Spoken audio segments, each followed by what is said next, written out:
મહારાજ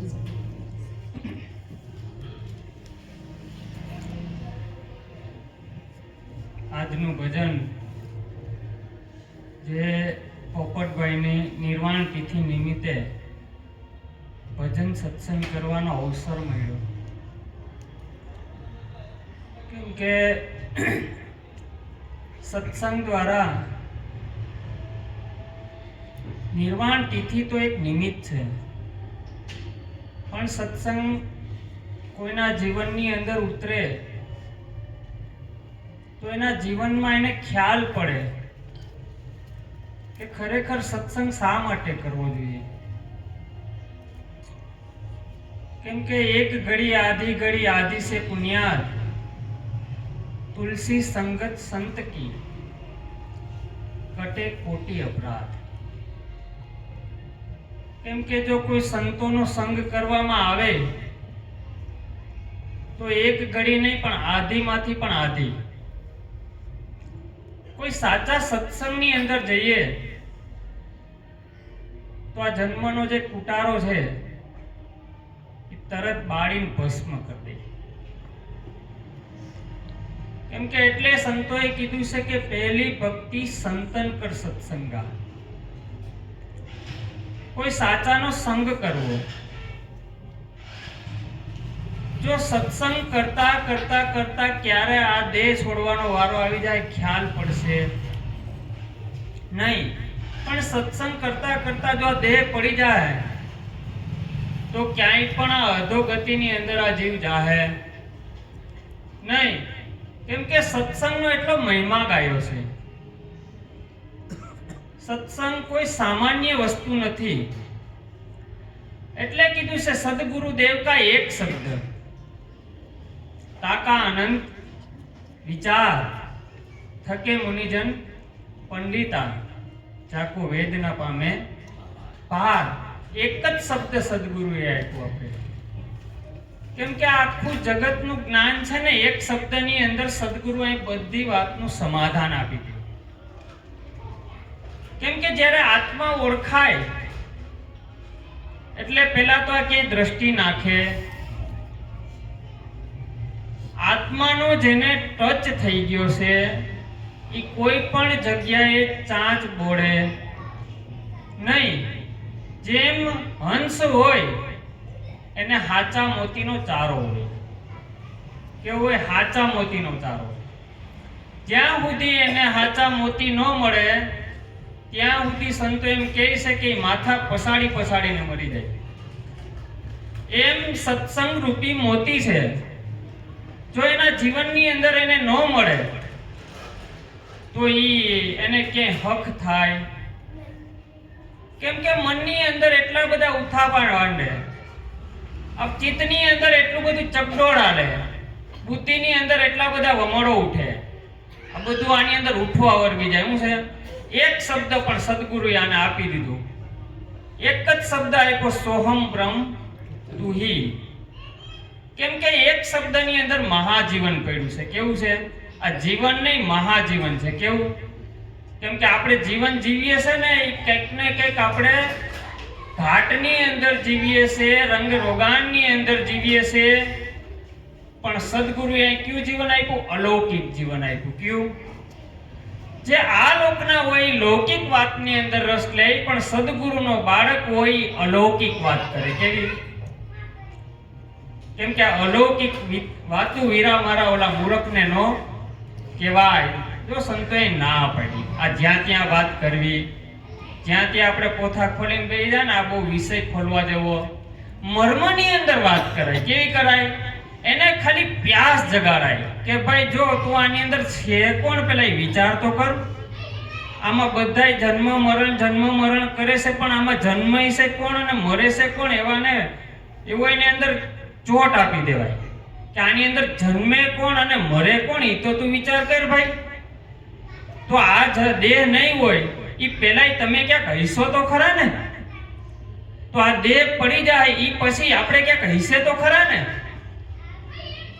તો આવો વિચાર કોઈને ક્યારે કેમ ન થતો કે ભાઈ આ ખરેખર આ તો 25 50 60 વર્ષનું સપનું છે. જેમ આ બંધ આંખે આ સપનું આવે છે એમ સંતોને આ જીવતા દેખાઈ ગયું. કેવું? એમ આ જાગતા એક સપનું છે. એટલે કીધું પ્રાણિયા ભજી લઈને કીર્તાર. આ સપનું છે, આ સંસાર છે ને એ ખરેખર એક સપનું છે. આ આપણે સાચું જે માની બેઠા છે ને આ ખરેખર સપનું છે. જ્યારે આપણે ઓલું હુઈએ ત્યારે પૂરું થઈ જાય છે ને જ્યારે દેહ પૂરો થાય ને એટલે આ સપનું પૂરું થઈ જાય. આ સપનાને આપણે સાચું માની બેઈએ છે ને એની હારે જે વ્યવહાર થયા છે, એની હારે જે સંબંધો થયા છે, જે સમાજનું થયું છે એને આપણે સાચું માની લીધું. વ્યવહારિક સત્ય છે, કોઈ ના નથી કહેતો. જે વ્યવહાર કરવા માટે આપણે જે નામ મળ્યું છે એ નામ સત્ય નથી પણ એ વ્યવહારિક સત્ય છે.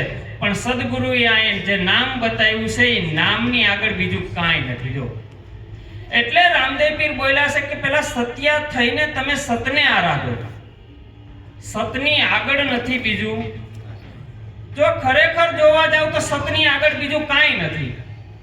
જ્યારે આની અંદરથી બધી સદગુરુએ વાત કરાવતા કરાવતા આપણે રામદેવ પીરની વાત તો લઈએ છીએ એટલા માટે, પણ હવે સદગુરુના બોધની ઉપર આપણે દ્રષ્ટિ કરીએ તો સદગુરુએ જ્યારે આપણે બોધ આપ્યો એટલે આને પહેલા સૌથી પહેલા આનું હું ઉતાર્યું? તનનું આવરણ ઉતાર્યું.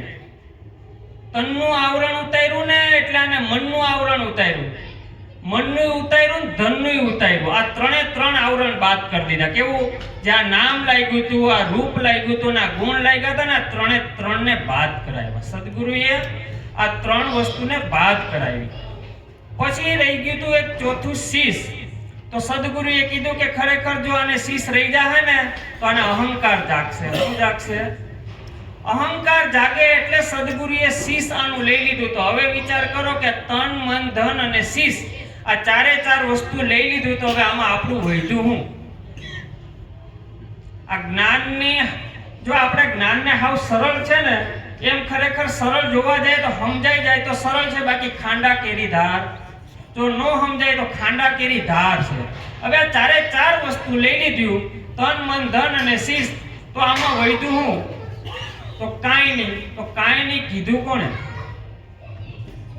આ કાંઈ નથી તો આ કીધું કોણે? આ તમારું બધી વસ્તુ તો લઈ લીધું છે, તમારું આમાં કઈ રહેવા દીધું? એટલે કીધું ઉન્મુનિ એ ઓળખાય. કેવું? કાંઈ બોલાય નહીં. આ કહું તો હે નહીં, ના કહા ના જાય. આ ઓર ના કે બીચ में સાહેબ રહ્યા સમાય. કેમ કે સાહેબની જ્યાં જ્યાં હાજરી છે જોઈ. એટલે કીધું છે ગુરુ से लगनी कठिन मेरे भाई. ગુરુથી લગ્ની કઠિન છે. કઠણમાં કઠણ વસ્તુ હોય તો ગુરુથી લગ્ની છે. જે દૈહિક ગુરુની અંદર આપણે લગ્ની બંધાય એમાં કોઈ ના નહીં. પેલા ગુરુની અંદર પૂરેપૂરી નિષ્ઠા રાખવી. ગુરુની અંદર નારાયણ સ્વરૂપ જોવું. દેહ ક્યારે જોવો? કેમ કે જો દેહ જોવા જવું ને તો આની અંદર આપણે ભાન ભૂલી જવું. શું થાય? એટલે કીધું ભાન ભૂલ્યા ને અમે નામ રૂપ ગુણ ખોયા, મળ્યું તેજમાં તેજ તજાકાર. આ બ્રહ્મ નાદ આવી ગયો છે. કેવો? ખરેખર આ વ્યક્તની અંદર આની અંદર અનહદની અંદર ગાજી રહ્યો છે. દેવડે દેવડે કરે હોકારા હેજી અને તમે પારખ થઈને પરખો. હેજી રામા કોણે બનાવ્યા પવન ચરખો. આ બધાની અંદર બોલવા વાળો તો બેઠો જ છે. બધાની અંદર બેઠો છે. એની કોઈ જાતિ ખરી? એને કોઈ દેશ ખરો? એને કોઈ વેશ ખરો? એને કોઈ નામ ખરું? કોઈ વસ્તુ નથી, છતાં બોલે છે. બોલે છે, બોલે છે. અણુ અણુમાં શ્યામ મારો બોલે છે. કેમ કે આની અંદર આપણે જોતા જોતા જોતા જાહો ને એટલે બધી વાત થતું જાય. કેવું? એટલે ગીતાની અંદર ભગવાને કીધું છે કે હે અર્જુન, મને જાણવું હોય ને તો પેલા તું તત્વ જ્ઞાનથી જાણ. કેનાથી? તત્વ જ્ઞાનથી જાણ કે તત્વમાં મારી કઈ રીતે આની અંદર હાજરી છે. આખો દિવસ આપણે કામ કરતા હોય તો દ્રષ્ટિ આપણી ક્યાં હોવી જોઈએ? કે હવનું હવ કામ કરે. જો નાનામાં નાની વસ્તુ જોઈ લેવાની.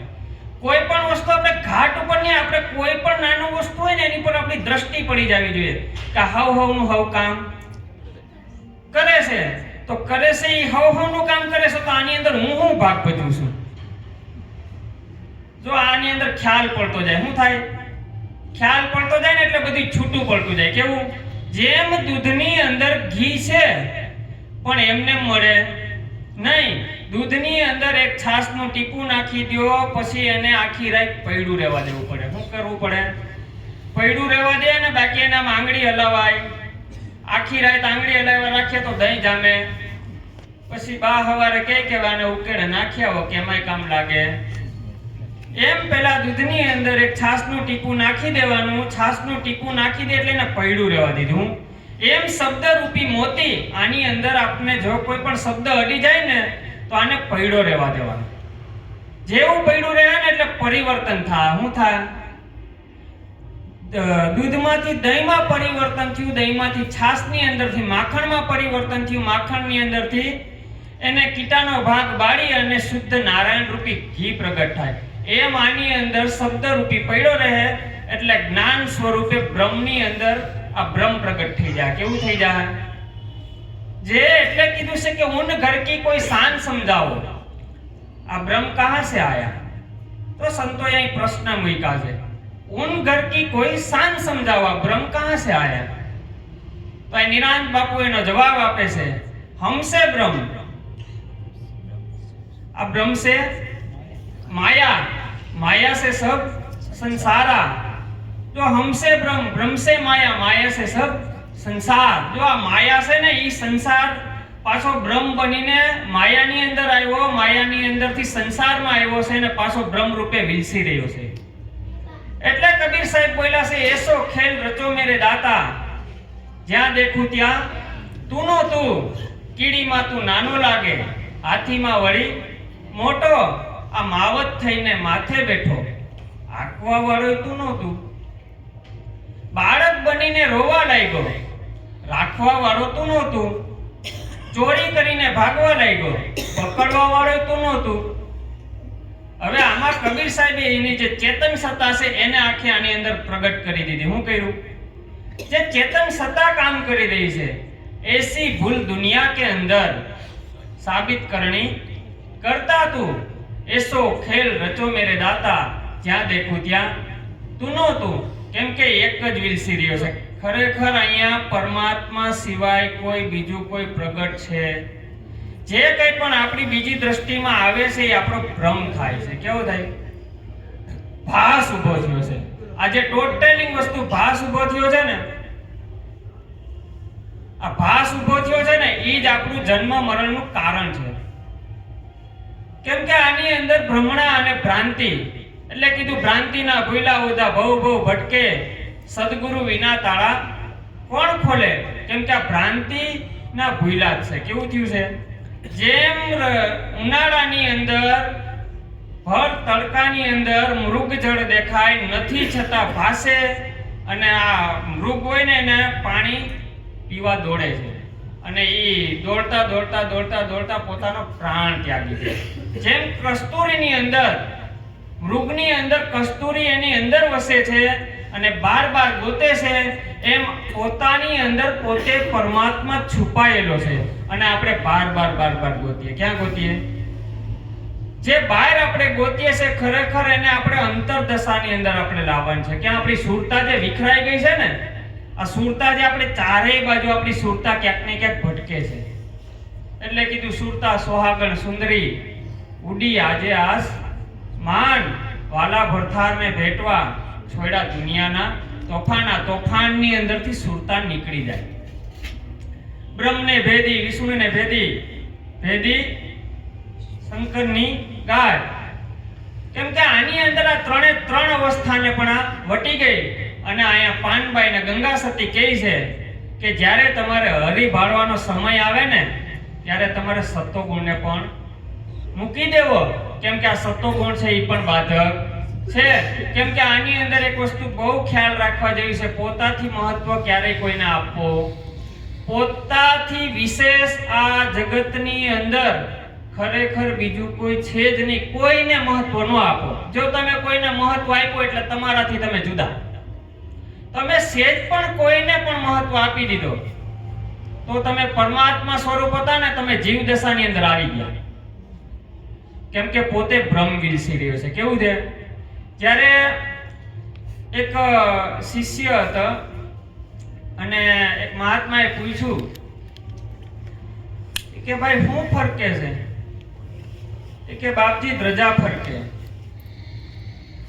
કે બેહી જા ભાઈ, તારું કામ નથી. બીજાને પૂછ્યું તો કે હું ફરકે? કે બાપજી મન ફરકે. તો કે તું બેહી જા ભાઈ, તારું કામ નથી. ત્રીજાને પૂછ્યું કે હું ફરકે? એ કે પવન હલાવે છે. એ કે ભાઈ તું બેહી જા, તારું કામ નથી. ચોથાને પૂછ્યું કે ભાઈ હું ફરકે? એ કે કઈ ફરકતું નથી ને કઈ ખાતું નથી. આ તો ખરેખર બ્રહ્મની એરે ભ્રમ લટકા કરી રહ્યો છે. જો સંતોનો ઈશારો શું હોય, અને ટૂંકની અંદર આખા સત્સંગનો સાર શું હોય, ગીતા હોય, ઉપનિષદ હોય કે મહાભારત હોય, બે શબ્દની અંદર આખો સાર કહી દે. કોઈ લાંબી ચોડી વાત કરે, જેટલું બને ત્યાં સુધી એટલું ટૂંકમાં કરે. જેટલું ટૂંકમાં કરશે ને તો જ સામેવાળાને સમજાય, બાકી સમજાય નહીં. કેમ કે જેટલું ટૂંકું, કેમ કે આની અંદર સંતોએ કેવું કીધું છે, ભાણ કહે ભટકીસમાં મથી લઈને માય, સમજીને સુઈ રહે તો તારે કરવું પડે નહીં કાંઈ. શરત એટલી જ મૂકી કે તારે ભટકવું નહીં. આપણે આખો દિવસ ભટકી જાય છે ને, એ જ આપણી અથડામણ છે. કેમ કે આ કેવું થયું છે, આ ઓલા સિંહના ટોળાની અંદર, આ બકરાના ટોળાની અંદર સિંહનું બચ્ચું ભળી ગયું ને એમાં એને ભાન ભૂલી ગયો કે હું સિંહ છું. પણ જો કોઈ સદગુરુ મળે તો એને એની ઓળખાણ કરાવી દે. એમ સદગુરુએ ઓળખાણ કરાવી છે કે ભાઈ તું આ જીવ નથી, તું શિવ સ્વરૂપ છો. કેવો છે? શિવ છો અને તું જીવ માની બેઠો છે. એ જ આશે વિવિધ રચના કરી અનેક રસ લેવાને કારણે આ જીવ થકી, આ શિવ થકી તું જીવ થયો. એ જ આશે. કેમ કે ખરેખર આની અંદર જો કઈ બન્યું નથી, કઈ થયું નથી. કેમ કે આવા અનંત વિશ્વની અંદર બધું થયું છે. સતયુગ થયો, ત્રેતા થયો, દ્વાપર થયો, થયું તો બધું આ પૃથ્વી પર જ કે એની બહાર થયું. બન્યું તો બધી આની અંદર જ ને. આ ચારે ચાર દેહની અવસ્થા છે, આ અવસ્થાના લીધે આ બધું ફેરફાર દેખાય છે. પણ ખરેખર આ બધું રામના વખતે આપણે જ હતા કે બીજા કોઈ? આપણે હમણાં કૃષ્ણની વાત કરીએ તો આપણે સીધા ક્યાં વહી જાય? સતયુગમાં વહી જાય. રામની વાત કરીએ તો આપણે ક્યાં વહી જાય? દ્વાપરમાં વહી જાય કે ત્રેતામાં વહી જાય. કડી કાલની વાત કરીએ તો આપણે ક્યાં? તો કે ભાઈ આ તો સમય બહુ ખરાબ. એલા ભાઈ ખરાબ નથી, જીવવા જેવો છે. જો જીવતા આવડે તો ખરેખર સમય જીવવા જેવો છે. કેમ કે આ સમયની અંદર કોઈ બંધન નથી. હે અર્જુન, બંધન અને મોક્ષનું કારણ હોય ને તો ફક્ત ને ફક્ત ખાલી એક આ તારું મન છે. આ મનને તારી દિશા ફેરવી નાખ. જો મન ફરી જાય ને તો આ મન છે ને એ પ્રભુના માર્ગ ઉપર તને ને તને જ લઈ જાય. કોને લઈ જાય? એટલે કીધું મનરૂપી મૃગલાને મારો, મામત કહે મનરૂપી મૃગલાને મારો. એક હતી મૃગલી ને એક હતો મૃગલો. આ ચિત્ત વનની અંદર આ ચારો ચરે છે. ક્યાં ચરે છે? આ ચિત્ત છે ને ખોરીને ખાઈ જાય. જેમ ઉદય હોય ને એ લાકડાને ધીમે ધીમે કરીને ખાઈ જાય. જેમ ઉપર બધું સારું દેખાય. કેવું હોય લાકડું? ઉપર સારું દેખાય પણ અંદરથી ખાઈ જાય. કેવી? એમાં માયા અને આ જે ઈચ્છાઓ ને આ બધું છે ને આપણે અંદરથી ખાઈ જાય. ક્યાં? આપણે ઉપરથી મોઢા બધું રેડી દેખાતું હોય પણ અંદરથી હાવ આપણે ખવાઈ ગયા હોય. પણ સદગુરુનો બાળક હોય નીડર હોય. કેવું હોય? એટલે કાંઈ ન હોય તો એમની અંદર એનો એ સદગુરુનો જે બોધ છે ને એનો આનંદ હોય. કેવો હોય? કેમ કે ખરેખર ભાઈ આ અવસર મળશે નહીં. જો તમારે આ સમય મળ્યો છે તો એને ક્યારેય વેડફવો નહીં. કેમ કે અવસર પાછો મળે એવો. વારે ભજન તમે કરજો. જો સંતો મહાપુરુષો શું કહે છે? વારે જેવો સમય મળ્યો એવું ભજનની અંદર ધ્યાન. જેવો સમય મળ્યો એટલે ભજનની અંદર. ભજન એટલે કોઈ રાગ ભજન ગાઈ લેવું, કીર્તન ગાઈ લેવું, એ તો એક આપણો વિવેક છે કે ભાઈ વાણી દ્વારા આપણે સંતો ઈશારો કરી ગયા છે, એ ક્યારેય ના પડાય. પણ ભજન એટલે આનું ભજન એટલે પોતાની ભીતર રોકાય અને ડોકિયું કરે અને એની ઉપર દ્રષ્ટિ કરે કે મારું આખો દિવસનું રોકાણ ક્યાં થઈ ગયું છે. જ્યાં આનું રોકાણ થાય છે તો ત્યાંથી નીકળતો જાય. આ તો એક શબ્દ કોકે માર્યો હોય તો 3 દી સુધી ન ભૂલે. એક શબ્દ કોકે માર્યો હોય 3 દી સુધી ન ભૂલે. પણ એની ઉપર કામ કરવાનું કે આ શબ્દ મને લાગ્યો કેમ? જે કઈ પણ શબ્દ આવ્યો છે મને લાગ્યો કઈ રીતે? તો મને ન્યા હું ક્યાંક મારું રોકાણ છે તો જ લાગ્યો ને, બાકી લાગે નહીં. જેમ ચિત્રની ગાય ક્યારેય દૂધ ન આપે એમ આ જગતનો શબ્દ ક્યારેય ન ઓળે. આ સદગુરુના બાળકની નિશાની. આ હું એમ નથી કહેતો તરત લાગી જાય, પણ આની ઉપર ધીમે ધીમે ધીમે ધીમે ધીમે અભ્યાસ કરતા કરતા કરતા કરતા બધું એક દિવસ લઈ થઈ જાય. જેમ કૂવાની છાયા હોય એ કૂવાની અંદર જ વિસમી જાય, એમ પોતાની અંદરથી ખડું થતું આ સ્વરૂપ પોતાની અંદર જ ધીમે ધીમે ધીમે ધીમે સમાઈ જાય. આવો સદગુરુનો મહિમા છે. આમાં હું કંઈ જાણતો નથી. જે કંઈ પણ જ્ઞાન છે એ સદગુરુના માધ્યમ દ્વારા વાત કરી છે. આટલું કહી સદગુરુના ચરણમાં મારી વાણીને વિરામ આપું છું. સદગુરુ મહારાજ.